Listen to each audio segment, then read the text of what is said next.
안녕하세요. 오늘 정말 흥미로운 이야기 한번 제대로 파헤쳐 보려고 하는데요. 제목부터가 좀 그렇죠? 집이 없어도 괜찮아. 꼭 요즘 유행하는 말 같지만 이걸 가지고 우리는 수만 년 전 저 멀리 구석기 시대로 시간여행을 떠나볼 겁니다. 자, 한번 생각해 보세요. 지금 여러분이 계신 바로 그 공간 있잖아요. 그곳을 우리 집답게 만들어주는 게 대체 뭘까요? 안락한 소파? 끊김없는 와이파이? 아니면 하루의 피로를 싹 풀어주는 푹신한 침대? 정말 너무나 당연하게 누리는 것들이죠. 하지만 말이죠. 시간을 저 멀리 빙하기까지 거슬러 올라가면요. 우리 조상들에게 집이라는 단어는 무게감부터가 달랐습니다. 편안함 같은 게 아니라 오직 단 하나, 생존 그 자체를 의미했거든요. 그럼 그 혹독한 세상에서 대체 어떻게 살아남았을까요? 그들의 첫 번째, 그리고 가장 직관적인 선택은 바로 자연이 선물해준 완벽한 피난처, 동굴이었습니다. 동굴이야말로 진짜 원조, 레디메이드 하우스였던 거죠.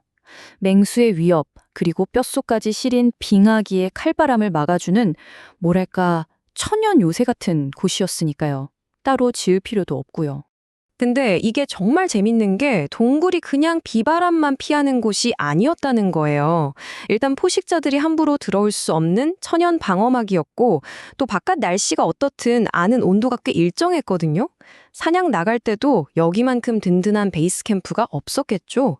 특히 남아프리카의 원더워크 동굴 같은 곳은요. 와, 무려 200만 년 동안이나 인류의 집이었다는 증거가 나왔다니까 정말 대단하죠. 근데 이런 생각이 들죠.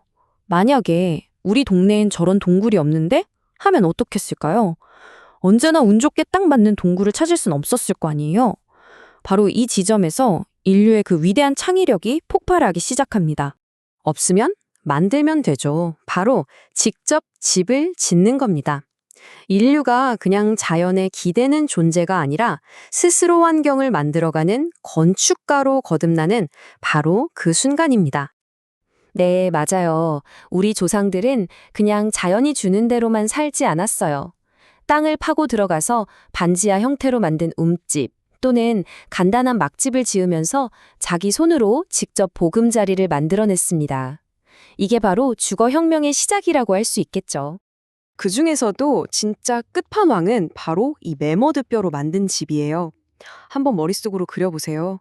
거대한 매머드 머리뼈로 집의 기초를 다지고 길고 하얀 상하로는 아주 멋진 아치형 입구를 만드는 거예요. 그리고 다른 뼈들을 착착 엮어서 돔 형태의 뼈대를 완성한 다음에 동물 가죽을 쫙 덮어서 찬바람을 막는 거죠. 이거 정말 엄청난 공학 기술 아닌가요? 이런 집들은 주로 나무가 별로 없는 유라시아의 탁 트인 평원에서 발견되는데요. 이게 그냥 대충 만든 오두막이 아니라 혹독한 겨울을 몇 달씩 버텨낼 수 있도록 철저하게 설계된 그야말로 빙하기 시대 엔지니어링의 결정체였던 겁니다. 우리가 흔히 생각하는 원시인 이미지를 그냥 한 방에 깨부수는 증거죠.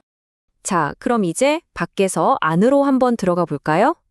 집의 뼈대를 봤으니 이제 인테리어를 구경할 차례죠. 구석기 시대 사람들의 인테리어 디자인, 과연 어땠을까요? 이 비교 정말 재밌지 않나요? 우리가 쓰는 중앙난방은 그들에겐 집 한가운데 활활 타오르는 화덕이었고요.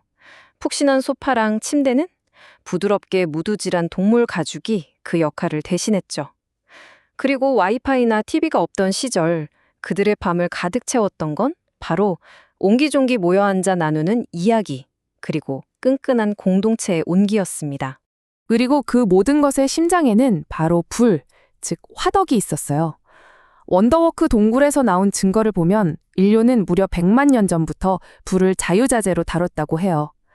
이 화덕은 그냥 따뜻하게 하고 요리만 하는 곳이 아니었어요. 칠흑 같은 어둠을 밝히는 등대이자 가족과 이웃이 자연스럽게 모여드는 그야말로 집의 심장이었던 거죠. 이게 다가 아닙니다. 2만 년도 더 된 뼈바늘이 발견됐는데 이게 뭘 의미하겠어요? 그냥 가죽을 걸치는 수준이 아니라 여러 겹을 꿰매서 몸에 딱 맞는, 지금으로 치면 맞춤복을 만들어 입었다는 거예요. 그리고 유적지를 자세히 뜯어보면요. 도구 만드는 공간, 요리하는 공간, 잠자는 공간이 다 따로따로 나뉘어 있어요. 공간을 굉장히 체계적으로 썼다는 거죠. 동물 가죽은 또 어떻고요? 바닥에 깔면 훌륭한 카펫, 벽에 걸면 외풍을 막는 커튼. 정말 만능 아이템이었던 셈입니다. 자, 그럼 이 모든 걸 가능하게 했던 힘은 도대체 어디서 나왔을까요?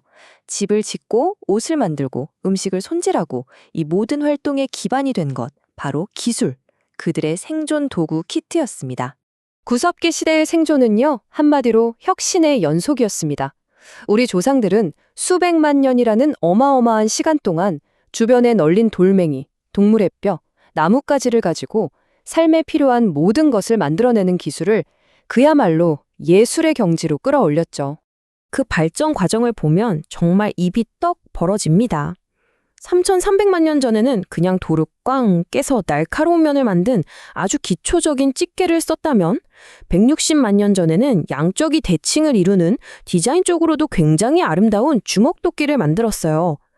그러다가 4만 년 전 후기 구석기 시대로 오면 용도에 따라서 칼, 송곳, 창촉같이 아주 작고 전문화된 도구들을 척척 만들어냈습니다. 그러니까 중요한 건 이게 그냥 날카로운 돌이 아니라는 거예요.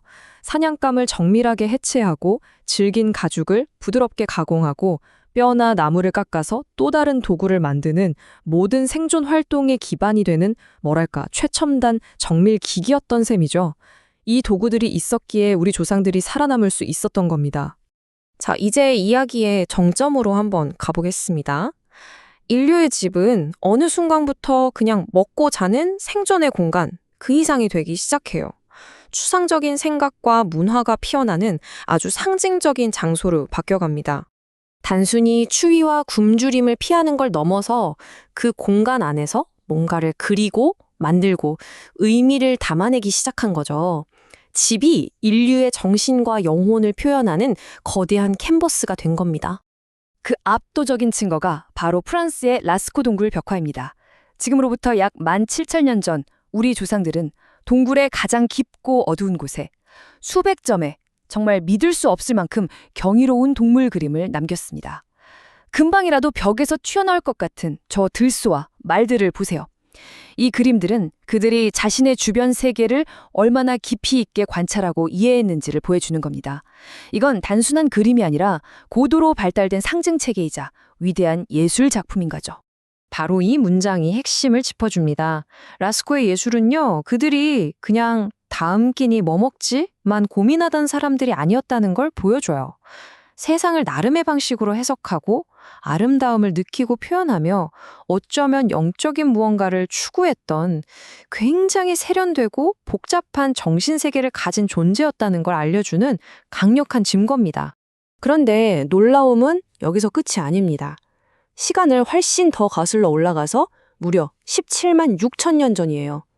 이때는 우리 직계 조상도 아닌 네안데르탈인들이 프랑스의 브루니켈 동굴, 정말 칠흑같이 어두운 그 깊은 곳에 부서진 종유석들을 하나하나 쌓아서 거대한 원형 구조물을 만들었어요. 도대체 왜 그랬을까요?